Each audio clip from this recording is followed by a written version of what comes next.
সুলাইমান আলাইহিস সালামকে আল্লাহ তাআলা এত বড় রাজত্ব দান করছেন। সূরা আম্বিয়ার ৮১ নম্বর আয়াতে আল্লাহ বলেন, ওয়ালি সুলাইমান আর-রিহা আসিফাতান তাজরি বিআমরিহি ইলাল আরদিল্লাতী বারাকনা ফিহা। আমি সুলাইমানের জন্য ঝোড়ো হাওয়াকে বশীভূত করে দিলাম, বাতাসকে তার অনুগামী করে দিলাম। সুলাইমান আলাইহিস সালাম বাতাসের উপর এমনভাবে তার ক্ষমতা আল্লাহ প্রতিষ্ঠিত করেছিলেন, সকালবেলা সিংহাসনের মধ্যে অধিষ্ঠিত হয়ে বাতাসকে হুকুম করতেন, অমুক এলাকায় আমার কাজ আছে, আমাকে নিয়ে যাও। মুহূর্তের মধ্যে বাতাস সিংহাসন ১ মাসের দূরত্বে পৌঁছায় দিত। এত ক্ষমতাধর একজন বাদশাহ হওয়া সত্ত্বেও সূরা সাদের ৩০ নম্বর আয়াতে সুলাইমান নবীর ব্যাপারে আল্লাহ বলেন, ওয়া ওয়াহাবনা লিদাউদা সুলাইমান নি'মাল আবদু ইন্নাহু আওয়াব। আমি দাউদ নবীকে সুলাইমান নামে একটা পুত্র দান করলাম। আর এই সুলাইমান কেমন? ইন্নাহু আওয়াব, তিনি খুব বেশি আল্লাহর দিকে ঝুঁকে পড়ে, খুব বেশি আল্লাহমুখী হয়। আল্লাহ বলছেন আওয়াব, তিনি বারবার আল্লাহমুখী হয়। ক্ষমতা সুলাইমান নবী যত পেয়েছেন তিনি তত বেশি আল্লাহমুখী হয়েছেন। সূরা নামলের ১৫ থেকে ১৯ নম্বর আয়াত, লম্বা হিস্ট্রি। সুলাইমান আলাইহিস সালাম বহর নিয়ে রওনা করলেন, পিঁপড়ার এলাকায় গেলেন।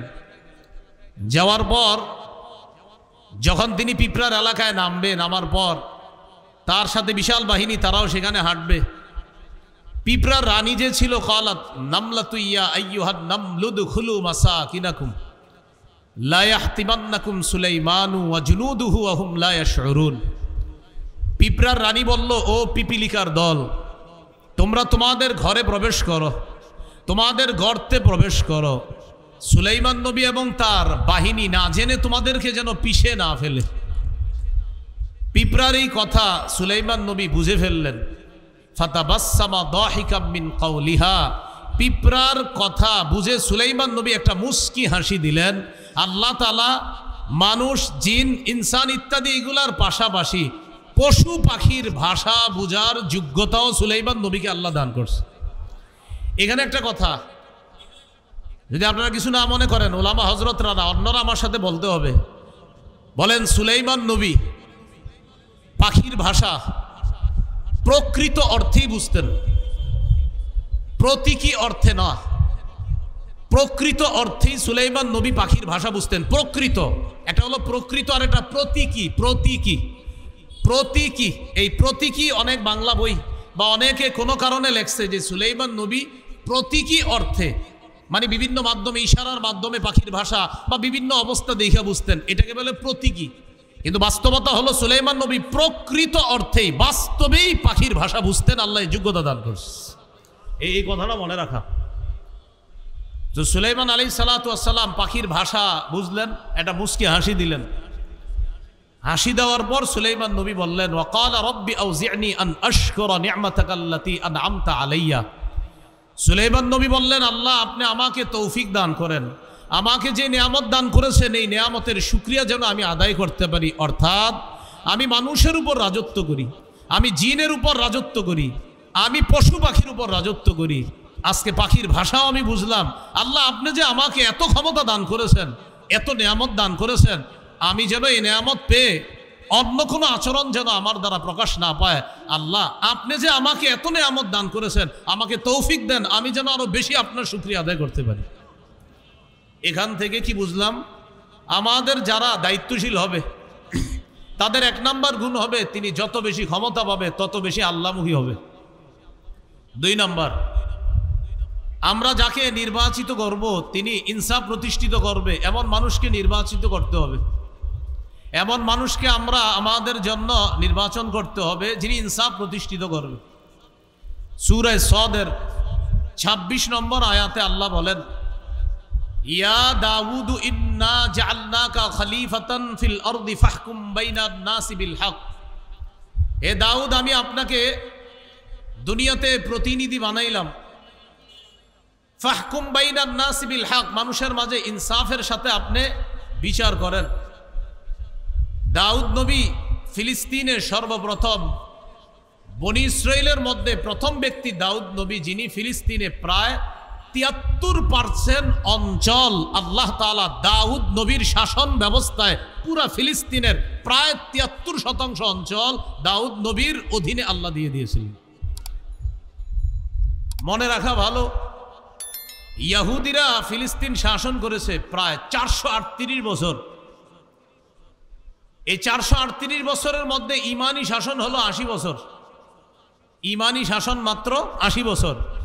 এই 80 বছরের মধ্যে 40 বছর হলেন দাউদ নবী শাসক, আর 40 বছর সুলাইমান নবী। অর্থাৎ বাবা দাউদ নবী 40 বছর শাসক ছিলেন ফিলিস্তিনের, আর সুলাইমান নবী ছিলেন 40। এই 40 দুগুণে 80। মনে রাখবো, আমরা বনি ইসরাইল জাতি ফিলিস্তিন শাসন করছে প্রায় 438, এর মধ্যে ইমানি শাসন ছিল মাত্র 80 বছর। এই 80 বছর হলো দাউদ নবীর 40 বছর আর সুলাইমান নবীর 40 বছর। দোনো নবীর ব্যাপারে আল্লাহ সূরা নাবলের 15 নম্বর আয়াতে বলেন, ওয়াকাল আলহামদুলিল্লাহিল্লাযী ফাদ্দালানা আলা কাসীরিম মিন ইবাদিহিল মুমিনিন। বাবা এবং সন্তান বলেছে সমস্ত প্রশংসা আল্লাহর, যে আল্লাহ আমাদেরকে পৃথিবীতে তার অনেক মুমিন বান্দাদের উপর শ্রেষ্ঠত্ব দান করেছেন। দাউদ নবী ক্ষমতা পেয়ে প্রশংসা করল কার? সুলাইমান নবী ক্ষমতা পেয়ে প্রশংসা করল কার? তো দাউদ নবীকে আল্লাহ বলছেন, দাউদ ফাহকুম বাইনান নাসি বিল হক, আপনি মানুষের মাঝে ইনসাফের সাথে ফয়সালা করবেন, বিচার করবেন। এটা হলো আমাদের যিনি প্রতিনিধি হবে তার 2 নম্বর গুণ হবে এটা। সহিহ বুখারীর বর্ণনা 6788 নম্বর হাদিস। এই হাদিস লিখে রাখার মতো, মনে রাখার মতো, গর্ব করে সারা পৃথিবীতে বলার মতো। মক্কার আরবের একটা গোত্র আছে না, মাকজুমি গোত্র। এই গোত্রের এক নারী চুরি করছে, নাম হলো ফাতেমা। আমাদের নবীর কন্যার নাম কি? ফাতেমা। আর মক্কার এক সম্ভ্রান্ত বংশের এক নারী চুরি করছে, তার নামও কি? ফাতেমা। এই বিষয়টা কুরাইশদের বড় বড় নেতাদেরকে ভাবায়া তুলল। চুরির বিচার হলো হাত কাটা। এখন তো এই সম্ভ্রান্ত বংশীয় নারী ফাতেমার হাত কাটা হবে। নবীর কাছে বলে দেখি একটু বিচারটা শিথিল করা যায় কিনা। নাউজুবিল্লাহ বলেন। বড় বড় সাহাবীদেরকে এই বিষয়টা জানাইলো। জানানোর পর সাহাবায়ে কেরাম চিন্তা করলো নবীর কাছে এই ব্যাপারে কে কথা বলতে পারে। হাদিসের ভাষ্য হলো, মাইয়াশতারি আলাইহি ইল্লা উসামা ইবনু যাইদিন হিব্বু রাসূলিল্লাহ সাল্লাল্লাহু আলাইহি ওয়াসাল্লাম। আল্লাহ রসুল তার নাতি উসামা ইবনে জায়েদ, মানে পালক পুত্র জায়েদ ইবনে হারেসার সন্তান উসামা, এই উসামাকে নবী খুব ভালোবাসতেন। হাদিসে আসছে হিব্বু রাসূলিল্লাহ, নবীর খুব আস্থাভাজন, ভালোবাসার মানুষ। তো সাহাবায়ে কেরাম বলল, এই ব্যাপারে নবীর সাথে আমরা কেউ দুঃসাহস দেখাইতে পারবো না কথা বলার জন্য। উসামা পারে নবীর কাছে গিয়ে কথা বলতে, কারণ নবী উসামাকে খুব ভালোবাসে। উসামা ইবনে জায়েদ রাদিয়াল্লাহু তাআলা নবীজির কাছে গেলেন। যাওয়ার পর বললেন, এমন এমন ঘটনা, ফাতেমা নামে এক সম্ভ্রান্ত বংশীয় নারী চুরি করছে, এখন তার বিচারটাকে একটু শিথিল করা যায় না? নবীজি বুঝতে পারছে যে বড় বড় বয়স্করা আমার কাছে আসার সাহস না পেয়ে এই ছোট্ট উসামাকে আমার কাছে পাঠাইছে। নবীজি বাহিরে আসলেন। আসার পর একটা ভাষণ দিয়ে বললেন, শোনো, ওই রবের কসম যার হাতে আমার জান, আল্লাহর কসম, লাউ আন্না ফাতিমাতা বিনতা মুহাম্মাদিন সারাকাত লাকাতা মুহাম্মাদুন ইয়াদাহা। আল্লাহর কসম, আমি নবী মুহাম্মদের কন্যা ফাতেমা যদি আজকে চুরি করত, ওই বংশীয় নারী ফাতেমা চুরি না করে আমি নবী মুহাম্মদ, আমার মেয়ে ফাতেমা যদি চুরি করত, তাহলে আমি নবী মুহাম্মদ আমার কন্যা ফাতেমার হাত কেটে দিতে আমি মোটেই দস্তবোধ করতাম না। আল্লাহর বিধান আমার কন্যার উপরে আমি প্রয়োগ করতাম। এটা হলো মুসলিম শাসকের 2 নম্বর বৈশিষ্ট্য হবে, তিনি ইনসাফ প্রতিষ্ঠিত করবে। এখন ইনসাফ প্রতিষ্ঠিত করার সময় আপনি যখন ইনসাফ প্রতিষ্ঠিত করবেন, যেই মাত্র বিচারটা করবেন তখনই দেখলেন সে তো আমার আত্মীয় লাগে, আর বিচার আপনি শিথিল করে ফেললেন, এটা ইসলাম শিক্ষা দেয় না। এই জন্য ইসলামী শাসন ব্যবস্থায় যিনি মুসলিম শাসক মুসলমানদের প্রতিনিধিত্ব করবেন, তার 2 নম্বর গুণ হবে তিনি ইনসাফ প্রতিষ্ঠিত করবে সমাজে। এই জন্য আমরা এমন কাউকেই জনপ্রতিনিধি নির্বাচিত করব যার সিনায় কোরআন আছে, যার সিনায় হাদিস আছে, যিনি কোরআন হাদিস অনুযায়ী আমাদের মাঝে ইনসাফ ভিত্তিক একটা রাষ্ট্র ব্যবস্থা আমাদেরকে উপহার দিতে পারবে। মনে থাকবে তো সবার ইনশাআল্লাহ? 3 নম্বর, অন্যায়ের পথ পরিহার করে ন্যায়ের পথ চলা, অন্যায়ের পথ পরিহার করে ন্যায়ের পথে চলা। আরেকটু সুন্দর বাংলা আছে, ফাসাদের পথ পরিহার করে সংশোধনের পথে চলা। ফাসাদের আরবি হলো ইফসাদ, মানে ফাসাদ সৃষ্টি করা, আর সংশোধন করার আরবি হলো ইসলাহ। যিনি আমাদের প্রতিনিধি হবে তার 3 নম্বর বৈশিষ্ট্য হবে তিনি ইফসাদের পথ পরিহার করে ইসলাহের পথে চলবে। সূরা আরাফের 142 নম্বর আয়াত। মুসা আলাইহিস সালাতু ওয়াস সালামকে আল্লাহ ডাকলেন তাওরাত কিতাব দেওয়ার জন্য। মুসা নবী যখন তাওরাত কিতাব আনতে গেলেন, তার ভাই হারুন নবীকে তিনি তার প্রতিনিধি বানিয়ে গেলেন। ওয়াকালা মুসা লিআখিহি হারুন আখলুফনি ফি কওমি ওয়া আসলিহ ওয়া লা তাত্তাবি' সাবিলাল মুফসিদিন।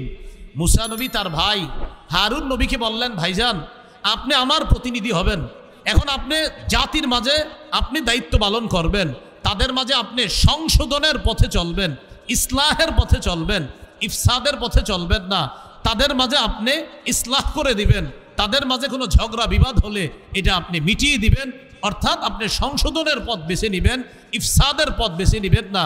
কিন্তু আমাদের দেশের মধ্যে যদি এমন হয় যে উলামায়ে কেরাম এবং ইসলামী মূল্যবোধে বিশ্বাসী তাওহীদি জনতা তারা যদি আমাদের দেশে ইনসাফ কায়েম করতে চায়, আমাদের দেশে যদি তারা সত্য প্রতিষ্ঠিত করতে চায়, এই সত্যের বাধা দেওয়ার নাম হলো ইফসাদ, আর ওই বাধাকে প্রতিহত করার নাম হলো ইসলাহ। সত্য এটা যদি কেউ বাধা দেয়, এই বাধা দেওয়ার নাম ইফসাদ। মনে করেন এখানে আজকে জাতীয় উলামা মাশায়েখ আইম্মা মাশায়েখ কর্তৃক যে একটা আয়োজন হলো, এখানে সত্য প্রতিষ্ঠিত করার জন্য চেষ্টা করা হচ্ছে। এই চেষ্টায় বাধা দেওয়ার নাম ইফসাদ, মানে ফাসাদ সৃষ্টি করা, আর এই ফাসাদকে প্রতিহত করার নাম ইসলাহ, মানে সংশোধন করা। অতএব উলামায়ে কেরাম যখন মাঝে মাঝে বিভিন্ন দাবি দাওয়া নিয়ে সোহরাওয়ার্দী উদ্যান সহ আমাদের দেশের বিভিন্ন জায়গায় বিশাল বড় কোনো আয়োজন করে এবং তারা যখন কোনো দাবি দাওয়া পেশ করে, বুঝতে হবে ইসলামী মূল্যবোধী বিশ্বাসী তাদের দাবি এটা সত্যের পক্ষের দাবি। এই সত্যের বিরোধিতা করার নাম ফাসাদ সৃষ্টি করা, আর আমরা এটাকে প্রতিহত করব, এটার নাম হলো সংশোধন করা। এই হলো 3 নম্বর। 4 নম্বর যিনি আমাদের প্রতিনিধি হবে তার 4 নম্বর বৈশিষ্ট্য, তিনি শিষ্টের লালন করবে, দুষ্টের দমন করবে। এই কথাটা মনে রাখবেন। আমাদের যিনি প্রতিনিধি হবে তার 4 নম্বর বৈশিষ্ট্য, ভালোকে লালন করবে, খারাপকে দমন করবে। কিন্তু আমরা এই বাংলাদেশের পরিস্থিতি এবং বাস্তবতা এবং সত্য কথা, আমাদের কথাগুলা অনেক দূর পর্যন্ত যাওয়া দরকার। আমরা দেখি আমাদের দেখে ভালো যারা তাদেরকে দমন করা হয়, আর খারাপ যারা তাদেরকে লালন করা হয়। অথচ উচিত কি? ভালোকে লালন করা, খারাপকে দমন করা। উলামায়ে কেরাম ইসলামী মূল্যবোধী বিশ্বাসী তাওহীদি জনতা, এরা হলো ভালো, এদেরকে লালন করতে হবে। এদেশে 90 ভাগের বেশি মুসলমান। এই মুসলমানের স্বাধীন দেশে সবচাইতে পরাধীন মনে করা হয় মুসলমানদেরকে। যদি পরাধীন মনে করা না হতো তাহলে মুসলমানদের বিভিন্ন ইস্যুতে তাদের দাবি দেওয়া সবচাইতে গুরুত্ব দিত, কারণ পার্সেন্ট হিসাবে এই দেশে কারা বেশি। তো এরপরও আমাদের দাবি দেওয়ার মূল্যায়ন করা হচ্ছে না। কিছু কিছু ক্ষেত্রে এমন মনে হয় যেন আমাদের কথাগুলো কানেই নেয় না, যে তোমাদের যা মন চায় করো আর আমি যা মন চায় করবো না। এই জাতীয় কোনো কর্মকাণ্ড ভবিষ্যতে চলতে দেওয়া যায় না, উচিত না। উলামায়ে কেরাম যে কোনো কাজে কর্মে এবং অন্যায়, উলামায়ে কেরাম যদি আমাদেরকে যে কোনো জায়গায় আহ্বান করে স্বতঃস্ফূর্তভাবে, টুপি দাড়িওয়ালা সহ অন্য মুসলিম ইসলাম যারা আছে, ইসলামী মূল্যবোধী বিশ্বাসী সকলকে নিয়ে কারা কারা ইনশাল্লাহ আমরা তাদের আহ্বানে সাড়া দিতে রাজি আছি? ইনশাল্লাহ রাজি আছি তো সবাই ইনশাল্লাহ?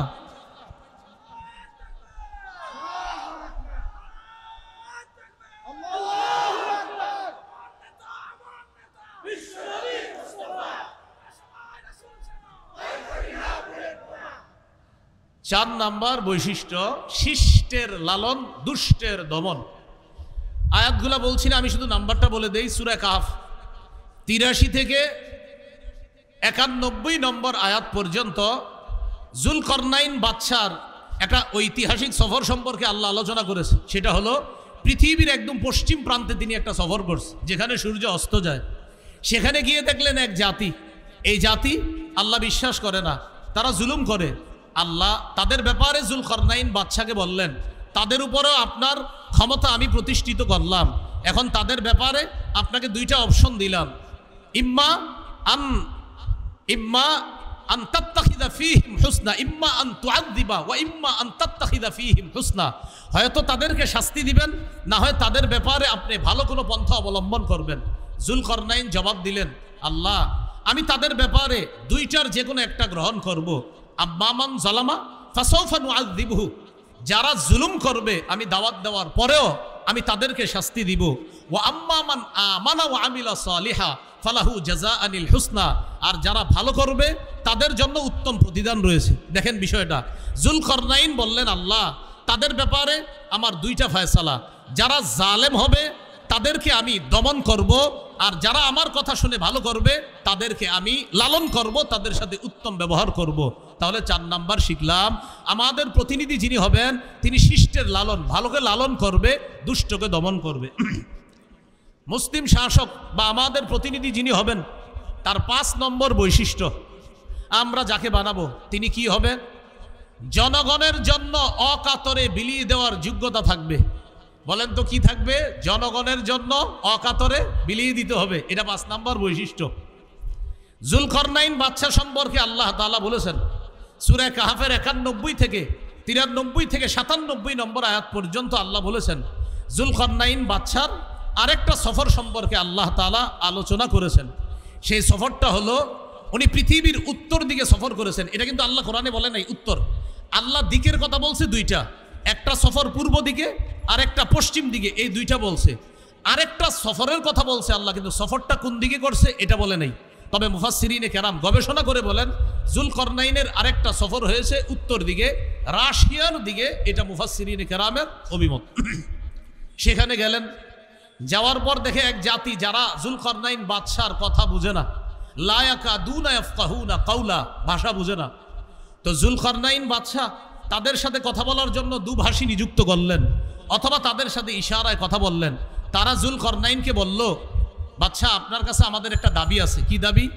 এই পাহাড়ের পিছনে দুইটা জাতি আছে, একটা ইয়াজুজ আর একটা মাজুজ।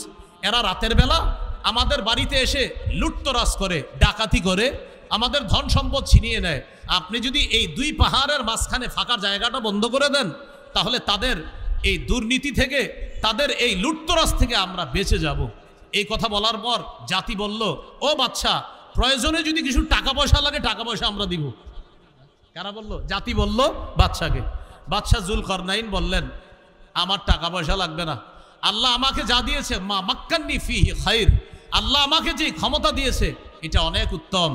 আইনুনি বিকুয়া, তোমরা আমাকে একটু সহযোগিতা করবা, এই দেয়াল দেওয়ার জন্য, প্রাচীর নির্মাণ করার জন্য তোমরা আমাকে একটু সহযোগিতা করবা, আর যা যা লাগবে এগুলা সব আমি নিজস্ব অর্থায়নে সব কিছু আমি এনে দিব, তোমরা শুধু একটু বহন করে নিয়ে আসবা। বাদশা যুলকরনাইন দুই পাহাড়ের মাঝখানে একটা প্রাচীর দিয়ে দিলেন। তো জনগণের জন্য অকাতরে বিলিয়ে দেওয়া, এটা মুসলিম শাসকের 5 নাম্বার বৈশিষ্ট্য হবে। বিষয়টি যেন এমন না হয় কথার কথা আপনি লাইনের গ্যাস বন্ধ করে দিলেন, একটা কথার কথা, আমাদের দেশ গ্যাসের গনি না, এখন আপনি লাইনের গ্যাস বন্ধ করে দিয়ে বোতলের গ্যাস চালু করলেন, চালু করার পরে এটার দাম নির্ধারণ করলেন 600 টাকা, কিন্তু বাজারে আসলো 1400-1500 টাকা। এমনি বলতেছি কথার কথা। তো ভাই 1500 কিভাবে হলো?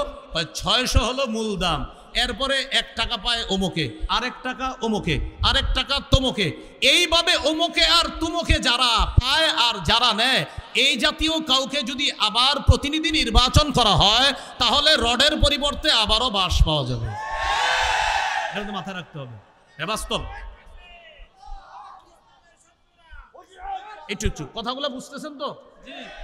তাহলে 5 নাম্বার, জনগণের জন্য অকাতরে বিলিয়ে দিবে, এটা 5 নাম্বার বৈশিষ্ট্য আমরা যাকে প্রতিনিধি নির্বাচন করব। 6 নাম্বার বৈশিষ্ট্য, প্রতিনিধি যিনি হবে আমাদের, তিনি কিছু করতে পেরে বলবে আলহামদুলিল্লাহ এটা আমার রবের দয়া, এটা বলবে। যিনি করতে পারবে বাস, তিনি কোনো অহংকার করবে না। মানে কিছু করার পরে বলবে আমি এই করলাম সেই করলাম, মানে আপনি আপনার বাপের টাকা দিয়ে করছেন তো আমাদের টাকা দিয়ে করছেন, এগুলো বলা যাবে না যে আমি এত কিছু করছি, এগুলো বলা যাবে না। বলতে হবে আল্লাহ আমারে তৌফিক দিয়েছে তাই আমি করেছি, এটা বলতে হবে। যদি কেউ কিছু করার পর বলে আমি এটা করেছি সেটা করেছি, এই কথাগুলা অহংকার প্রদর্শন প্রকাশ পাবে। আর অহংকার যখন প্রকাশ পাবে তখন পতন এমনভাবে হবে, যার পতন হবে তিনি নিজেও বুঝবে না কিভাবে পতন হয়ে যাবে। খুব সাবধান, আল্লাহ আমাদেরকে হেফাজত করেন। তো 6 নাম্বার, প্রতিনিধি কিছু করতে পেরে তিনি কার শুকরিয়া আদায় করবে? আল্লাহ, যে আল্লাহ দিস। সূরা কাহফের 98 নম্বর আয়াতে আছে জুলকরনাইন ওই দেয়াল করে দেওয়ার পর বলছে হাদা রহমাতুম মির রব্বি, এটা আমার রবের অনুগ্রহ, দয়া, আমার রব দয়া করছে তাই তোমাদের জন্য কিছু করতে পারছে। আমরা যাকে প্রতিনিধি নির্বাচন করব তার 7 নম্বর বৈশিষ্ট্য, তিনি রক্ষণাবেক্ষণ এবং অর্থনীতিতে পারদর্শী হতে হবে। রক্ষণাবেক্ষণ এবং অর্থনীতি। আমাদের উপর একটা অভিযোগ উঠাইছিল যে ওলামায়ে কেরাম কি অর্থনীতি বুঝে, এরকম। মাওলানা হওয়ার 2 বছর আগে আমাদের কওমি মাদ্রাসার ছাত্ররা অর্থনীতির ব্যাপারে পোকা হয়ে যায়, অর্থনীতি শুধু বুঝে না। মাওলানা হওয়ারও 2 বছর আগে আমাদের কওমি মাদ্রাসার ছাত্রদেরকে অর্থনীতি খাওয়ায়া দেওয়া হয়। হ্যাঁ, আমরা একটা অর্থনীতি, সেটা হলো এটার বিরোধিতা করি, এই জন্য মনে করে আমরা বুঝি না। সেটা কি? সুদ ভিত্তিক অর্থনীতির বিরোধিতা আমরা করি।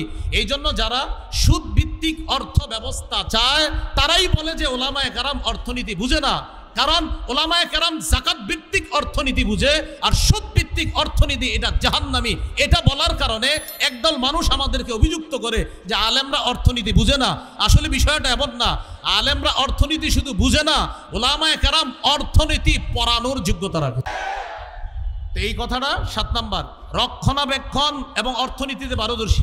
ইউসুফ আলাইহিস সালাতু ওয়াস সালামের ব্যাপারে আছে সূরা ইউসুফের 55 নম্বর আয়াত। ইউসুফ নবী যখন দেখলেন যে এই দেশে যদি খাদ্য ভাণ্ডারের দায়িত্ব আমি না নেই তাহলে জালেমরা খাবার শেষ করে ফেলবে, ইউসুফ নবী নিজেই দায়িত্ব চেয়ে নিলেন। ইজআলনি আলা খাজাইনিল আরদ, আমাকে খাদ্য ভাণ্ডারের দায়িত্ব দেন। ইউসুফ নবী বললেন, এখান থেকে একটা বিষয় বুঝে আসে, বুখারীতে আছে লা তাসআলিল ইমারা, দায়িত্ব চেয়ে নিও না।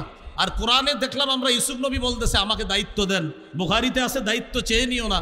আর সূরা ইউসুফের মধ্যে ইউসুফ নবী দায়িত্ব চেয়ে নিচ্ছে। এটার উত্তর হলো, যখন যোগ্য ব্যক্তি দায়িত্বে থাকবে তখন আমার আপনার দায়িত্ব চেয়ে নেওয়া দরকার নাই।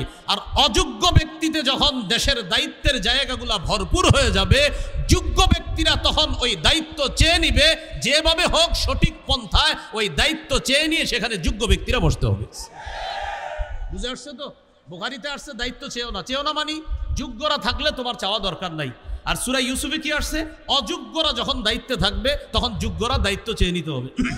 8 নাম্বার, আমাদের প্রতিনিধি যিনি হবেন তিনি ঘুষ গ্রহণ করবে না। এটা 2 বার জোরে বলেন, জোরে বলেন সবাই। কি 2 বার কি গ্রহণ করবে না?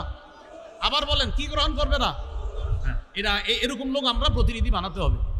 সূরা নামলের 35-36 নম্বর আয়াত। রানী বিলকিস সুলাইমান নবীর কাছে হাদিয়া পাঠাইছে। হাদিয়া কেন পাঠাইছে? তাফসীরের কিতাবে আসছে। রানীর উদ্দেশ্য হলো, সুলাইমান নবী যদি হাদিয়া পাওয়ার পর চিন্তা করে এত কিছু দিল, যাক এই মহিলারা আর কিছু বলবো না। তো রানীর উদ্দেশ্য হলো সুলাইমান নবী তার রাজত্বে নিয়ে থাকবে আর আমি আমার রাজত্বে আমি রানীগিরি করব। এই জন্য হাদিয়া পাঠাইছে। সূরা নামলের 35-36 নম্বর আয়াতে আছে। তো রানীর ওই কথাগুলো সেখানে আছে, দেখবেন খুব সুন্দরভাবে। ইন্নী মুরসিলাতুন ইলাইহিম বিহাদিয়্যা ফানাযিরাতুম বিমা ইয়ারজিউল মুরসালুন, আমি তার কাছে উপঢৌকন পাঠাবো, দেখি হাদিয়া পাঠানোর পর তার রিয়াকশনটা কি হয় দেখব। তো রানীর উদ্দেশ্য হলো যদি হাদিয়া গ্রহণ করে তাহলে বুঝবো যাক উনি ওনার রাজত্ব নিয়ে থাকবে, আমি আমারটা। আসলে রানীর উদ্দেশ্য সেটা হাদিয়া ছিল না, হাদিয়ার নামে ঘোষ পাঠানো ছিল। এই জন্য ঘোষ কাকে বলে? একটা হলো হাদিয়া আর একটা ঘোষ। ঘোষ মানি ভাই ভালো আছেন আপনি? ঠিক আছেন তো?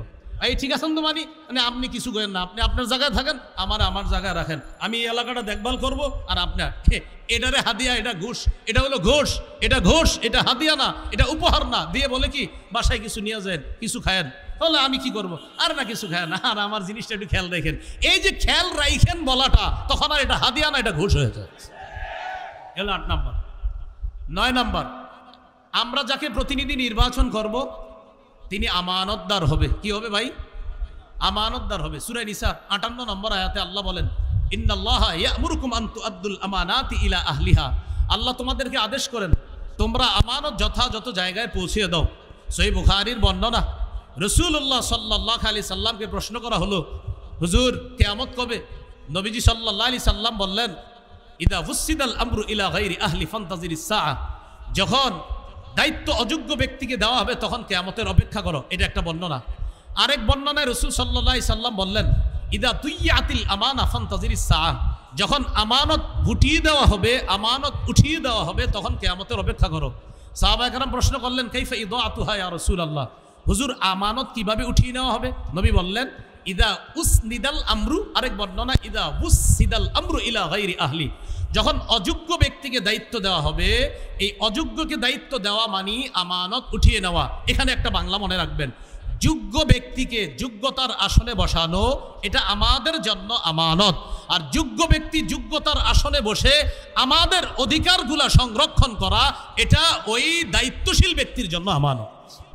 আবার বলছি, যোগ্য ব্যক্তিকে যোগ্যতার আসনে বসানো এটা আমাদের জন্য আমানত, আর তিনি ওই আসনে বসে আমাদের অধিকারগুলা যথাযথভাবে আদায় করা এটা তার জন্য আমানত। সর্বশেষ যিনি আমাদের প্রতিনিধি হবে তার গুণ হবে তিনি কোরআন সুন্নাহ অনুযায়ী বিচার করবে। সূরা মাঈদা 48, সূরা মাঈদা 49, সূরা মাঈদা 50, এই আয়াতগুলোর মধ্যে আছে ইন্না আনজালনা ইলাইকাল কিতাবা বিল হক, আমি আপনার কাছে কোরআন দিয়েছি, এই কোরআন এটা দিয়েছি, এটার মাধ্যমে আপনি বিচার করবেন, সঠিকভাবে বিচার করবেন। শেষের দিকে আছে আফা হুকমাল জাহিলিয়াতি ইয়াবগুন, তারা কি জাহিলি আইন চায়? ওমান আহসানু মিনাল্লাহি হুকমাল, আল্লাহর চাইতে শ্রেষ্ঠ উত্তম বিচারক আর কে হতে পারে?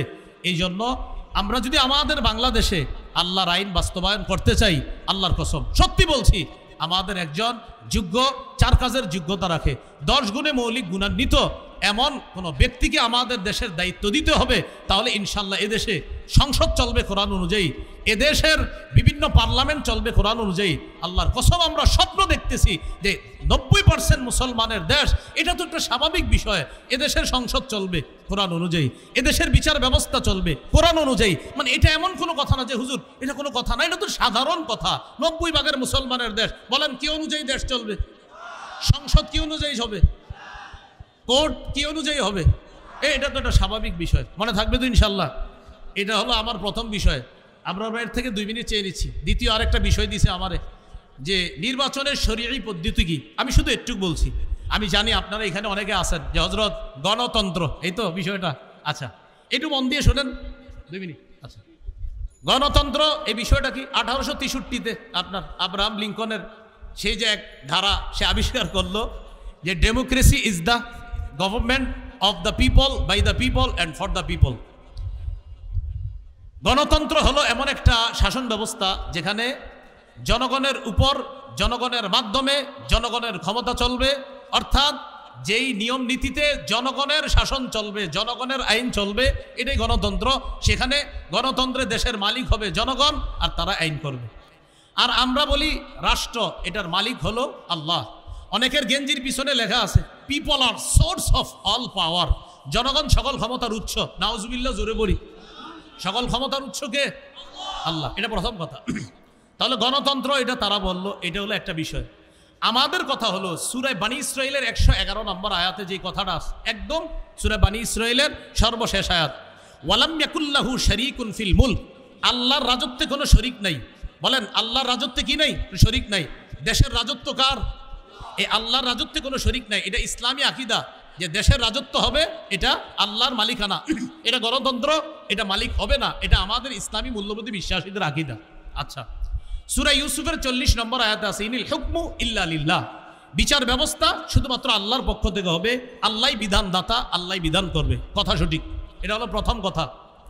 দ্বিতীয় কথা খুব ভালো করে মনে রাখবো, ইসলামী হুকুম অনুযায়ী গণতন্ত্রের যেই বিধান, এই বিধানকে মানতে হবে। এই বিধান না মানার কোনো সুযোগ নাই। ইসলামী হুকুম অনুযায়ী গণতন্ত্রের পক্ষে কেউ না, কোনো ওলামায়ে কেরাম না। এটা হলো দ্বিতীয় কথা।